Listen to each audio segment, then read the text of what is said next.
Okay, in part one, we touched on like how you started, your schooling. Basically, so with the schooling, you basically have the opinion of, how you don't necessarily need it. It depends on the individual person, correct? Yeah, it depends on the individual. When I was in school, I don't know, I guess I was lucky because I skipped a lot of classes.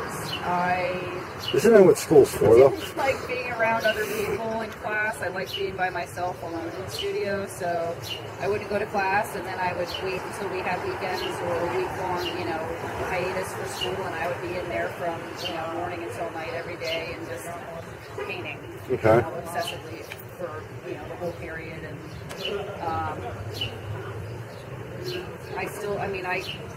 I did pretty well in school.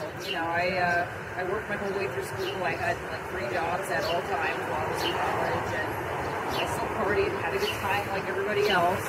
Like I said, that's what schools, I was a bad influence on a couple of my friends that didn't graduate for quite some time, but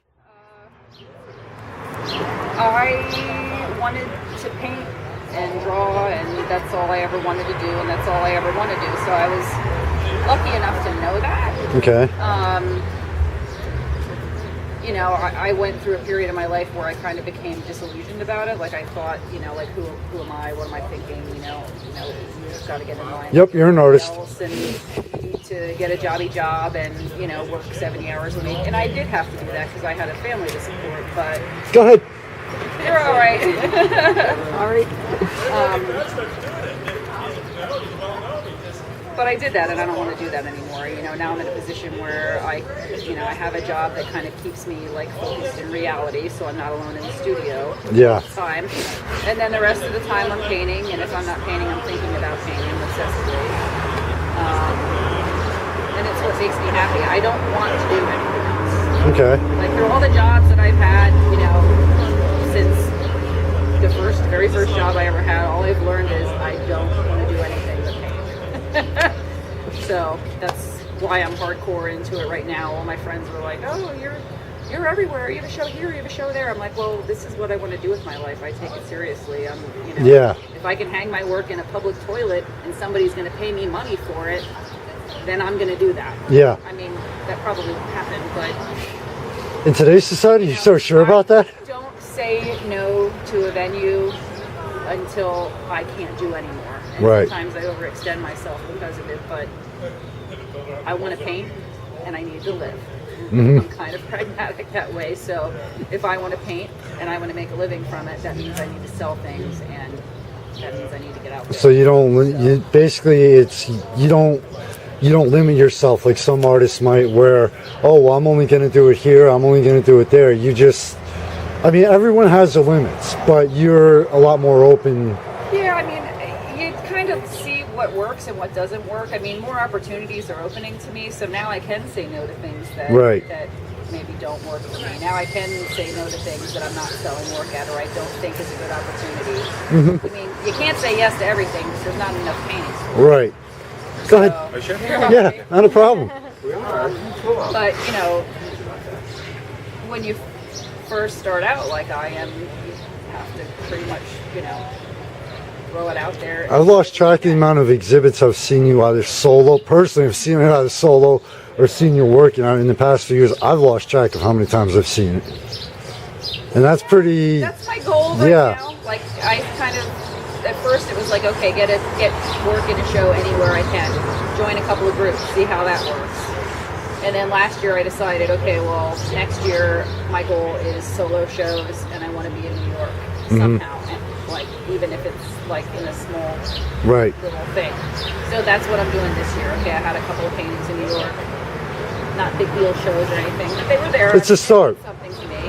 And I have solo shows booked for the whole year. So now, okay, next year I want to do New York solo shows and national and international. Right. So, and that's what I'm applying for, and you just keep applying until you get in. And if you don't, then it's the goal for the following year. Never give up, basically. Yeah. Now I'm really gonna throw you for a loop here. I love doing this to people. in today's world, okay, a lot of traditional art still exists, but over the past several years, especially since now with the touchscreens, it's caught on even more and more with the touchscreens. Some people think that the term digital artist, you know, and I'm not talking about Photoshop, I'm talking about like Corel Paint, where you actually start, you know, some people think, I've read articles where some people think, okay, that's true art, that's the next, you know, that's another medium, or that's like the next evolution for it. And others are like, oh, well, that's not art. Oh, you're doing, you know, it's easy to have 100,000 brushes, every color under, you know, available. So, you know, what's your opinion as far as like digital art versus the traditional, whether it's drawing, painting, sculpting, or whatever? I just think it's another medium. I mean, I don't know how to do it, so I'm never gonna, you know, say something terrible about somebody's art form that I don't understand or I don't know anything about. It's like comparing apples to oranges. I mean, I can throw paint on the floor and it'll cool a certain way and see something beautiful. That will never happen. Right. Digitally. Yeah. So, and that's the kind of experimentation that I enjoy, is taking risks and chances and, you know, and playing with the paint and the love of the paint. Right.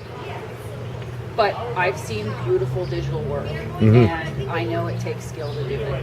I know it takes dedication to do it. I know that it takes time to learn how to do it, and it takes ideas. It's all about your ideas and manipulating them and being able to have them come to reality. So to me, it's just another medium that I know nothing about. Okay. But I don't think there's anything wrong with it. I've seen lovely things. Years ago, I used to be in 3D graphics design, and I actually read some articles. I did read some articles about that, where in some of the graphics design magazines, where it's like some people would say, the more traditional style artists would say, well, you have the undo, you know, and everything else. And other people like, hey, look, we're evolving into the virtual world here. This is eventually what's going to be, you know, you're going to be in a virtual world standing in front of that easel doing everything digitally at some point. Well, I don't think it's going to be everything at that point. I mean, because people, they love tangible, touching things. They love the nostalgia of things. I mean, it's possible. I'm not going to see it. Neither will I. Neither will I. But now I'm going to close this out, and this is the last question I ask everybody. Advice to other artists, whether they're a kid in school, you know, the way you started out just doing drawing, someone who's been doing it for years and has been featured in countless places, or even somebody like, you know, older, who's like, okay, when I was a kid I wanted to do it, I'm only working 40 hours a week now, or I'm retired, you know, then let's just give it a shot. What would your advice to people be? I would say not. This is like the most cliche thing. Finally, it's soccer in the city. No, here it was like. I would say, and everybody says this to people, but not to give up on whatever it is that your dream is. I went through a lot of years where I was dead inside, and I wasn't painting, and I shut off every bit of happiness that I had inside of me, and I had given up. You know, I was like, well, I'm just going to be a store manager, and I'm very good at this, and I'm going to work in business, and I'm going to do that for the rest of my life. And I didn't realize what I was missing until I had it back in my life. And you have to have hope for something. Right. So if you have a passion for something and you have a hope or a desire for something, you shouldn't let it go, because it's what is to propel you forward and make life worth living. So if there's something that you want to do, make everything that you do in your life lead as a step in that direction. And it's bound to happen, or lead you somewhere where you're meant to be. Okay.